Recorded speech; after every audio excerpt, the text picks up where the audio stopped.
Good morning to the both of you. JVSU economists tell us this is just another thing to stress about during the pandemic. And we understand that a lot of signs are actually up at gas stations, restaurants, stores for shopping, goods and services telling you only to use cash or plastic for transactions, which can be a huge headache. So we're breaking down why it's happening and how long it's here to stay.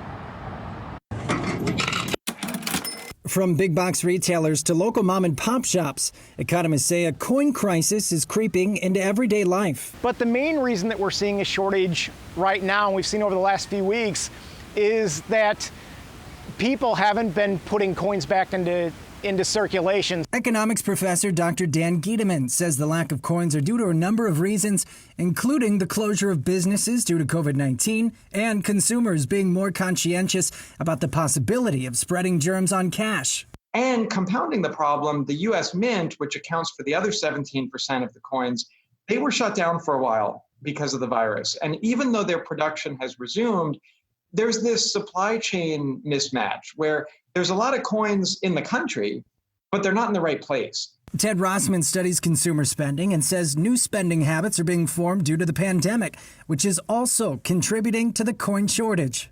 We do see more people going to debit and credit cards. They're trying out mobile payment services like Apple Pay, sometimes even for the first time. They think that it's less likely to carry germs. As the coin crisis continues to spread across the U.S., the Federal Reserve is taking action, forming the U.S. Coin Task Force, working with industry leaders to hopefully limit coin disruptions due to the pandemic, hopeful to get the cash flowing again. In the meantime, stores are doing everything they can to keep the flow of money steady. One thing that I saw that was pretty creative was some 7-Elevens are telling people that if they bring in $5 worth of coins, they'll actually give you a $5 bill and a free Slurpee. So that's a little incentive to get the coins flowing again. Rossman says half of all transactions in the U.S. last year under $10 were made in cash, and 25% of all transactions used cash money. Some people even prefer the anonymity of cash. I don't think cash is dead yet. 1/4 of Americans are either unbanked or underbanked, and they really rely on cash. Now encouraging people to use the change sitting in your piggy bank or car. Take it to the bank or a coin store. Hopeful we can all do our part to get the coins rolling again. We've had coin shortages before. In the late 1990s, we had a coin shortage where they just weren't getting the coins across the country. In the 1960s, we had a coin shortage, and nobody remembers them because it was just this tiny little blip, and it's just another weird thing from 2020.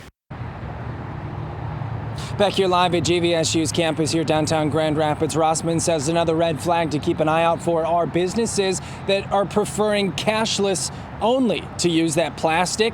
He says that is actually a big red flag because it's prohibiting people who don't necessarily have that technology, giving them the ability to purchase goods and services. So it's leaving people behind.